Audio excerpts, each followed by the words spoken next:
O Atlético vai ter desfalques para encarar o América na última rodada da Série B do Campeonato Brasileiro. O Léo Derrick tá machucado, fica fora, né? Teve um edema ósseo causado pela pancada que ele tomou lá contra a Ferroviária, que nem falta o juiz marcou. Inacreditável. Mas outros dois caras estão suspensos e aqui a intenção do vídeo é entender como substituir esses caras e qual o tamanho da importância desses jogadores, o tamanho da falta que esses caras vão fazer. Primeiro deles, o Gastão Benavides, né? Lateral direito, que tá pendurado algumas rodadas, tomou o terceiro amarelo, tá fora.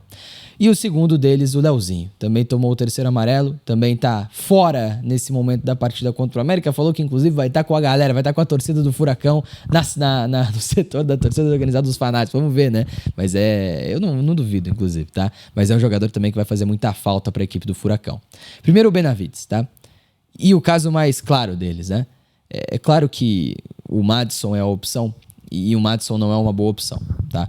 Mas a gente também pode olhar com o viés de que o Benavides é um zagueiro da direita e que o ala direita é o Mendonça. Então, talvez o Madison não seja a opção a ser escolhida. Talvez a opção seja o Aguirre, com o Terán pro lado direito, o Aguirre centralizado, com o Arthur Dias, o zagueiro da esquerda, e o Mendonça jogando como esse ala bem aberto pelo lado direito do campo. Imagino que vai ser essa a escolha do Odair Hellmann para manter o esquema, para manter o equilíbrio do esquema e para manter um Atlético competitivo, mais com o Aguirre, muito mais competitivo com o Aguirre do que com o Madison, para ser ou esse ala direita, ou esse lateral direito, ou ser zagueiro pelo lado direito do campo. Mas uma coisa muda muito, né? O Benavides é um jogador muito capaz em dar superioridade numérica do Atlético na última linha, mesmo quando é zagueiro. Por quê?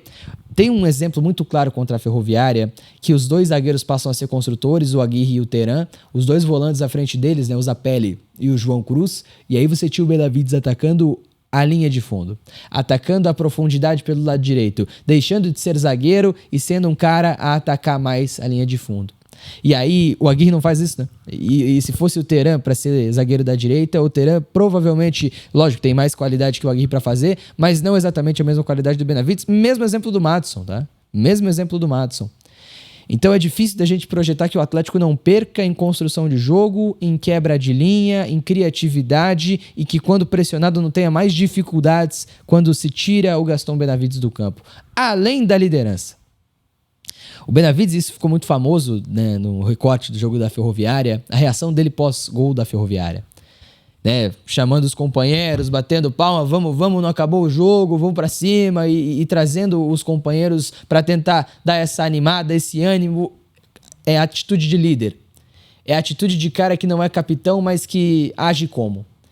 Isso é muito importante. Além de ser um cara muito maduro, além de ser um jogador que tem a catimba para segurar cenários mais complicados, é um cara que faz falta no campo e é um cara que faz falta fora dele também, no que tange o futebol, no que é talvez mais subjetivo no jogo de futebol.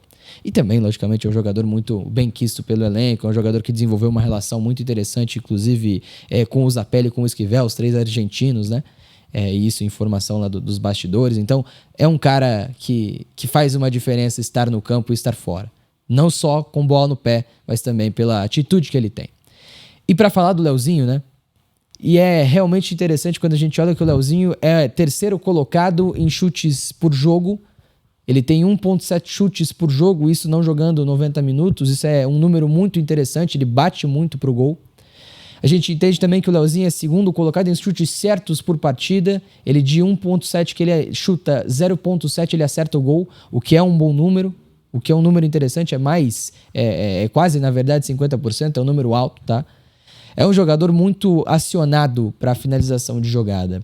É um jogador que tem no 1 contra 1 e resolveu dessa maneira contra a Ferroviária uma valência muito grande. É um jogador que mostra qualidade para articular, por mais que isso não apareça tanto nos números, tá? Isso não aparece tanto, mas a gente vê que o Leozinho dá mais dinâmica, consegue trazer mais movimentações, consegue fazer com que o Atlético consiga, em muitos momentos, ter uma opção a mais de um homem livre no meio campo, e a diferença dele para o Patrick foi absurda.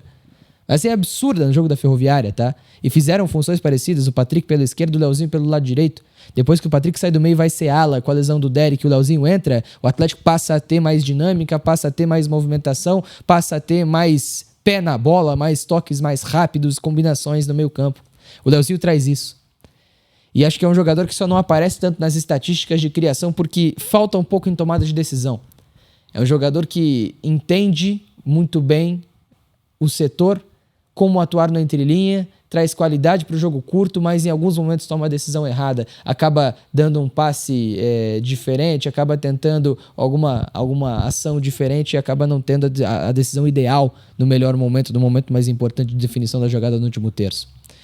Ainda assim, com esse probleminha, ele é um cara que traz muita combinação, principalmente para os jogos em casa, e balança defesas muito fácil, quebra defesas muito fácil, gera vantagens muito fácil.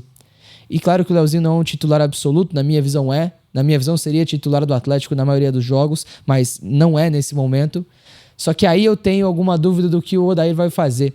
Se ele vai ter Zapelli, Felipinho, Julimar e Patrick, como contra o Goiás no segundo tempo e contra a Ferroviária agora, nos momentos em que o Atlético não teve o Leozinho, né, optou por não ter o Leozinho. Ou se ele não vai ter um articulador, um jogador mais de chegada em último terço do que o Patrick.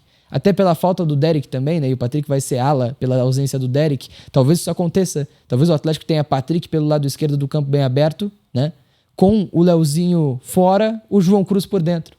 E aí você poderia ter Felipinho e Zapelli com o João Cruz na do Leozinho. O Dudu também vai voltar, né? Para esse jogo do América. Poderia ser, e acho que seria até uma opção melhor que a do João Cruz. E acho que para pegar o América em casa, tendo a responsabilidade de propor o jogo, o Atlético, né? Eu teria 3 zagueiros, montaria, vamos lá, com Santos, Teran, Aguirre e o Arthur Dias. Mendonça numa ala, Patrick na outra. Com Zapelli, Dudu, João Cruz e Julimar. E aí o Kevin Viveiros. Acho que seria espetacular se o Odair montasse esse time. Seria uma máquina ofensiva, um time com muitas alternativas ofensivamente falando, de muita dinâmica para conseguir colocar o América para trás e criar vantagem. Acho muito interessante essa possibilidade. Não sei se o Odair vai ser ousado nesse nível, não sei se o Odair vai ser ofensivo nesse nível, mas espero que seja, porque me agradaria muito. Mas pouco me importa o que agrada, pouco importa o que me agrada, né? O que importa é o que trará 3 pontos para o Furacão. E aí sim também acho que é uma formatação tática que aproximaria o Atlético de vitória, principalmente por ter muita alternativa para atacar um bloco que fatalmente vem mais baixo da equipe do América. Beleza? O que você acha? Como é que você resolveria a ausência do Benavides e a ausência do Leozinho? Deixa aí nos comentários. A gente se vê numa próxima. Tamo junto! Aquele abraço, deixa o like. Até a próxima. Valeu!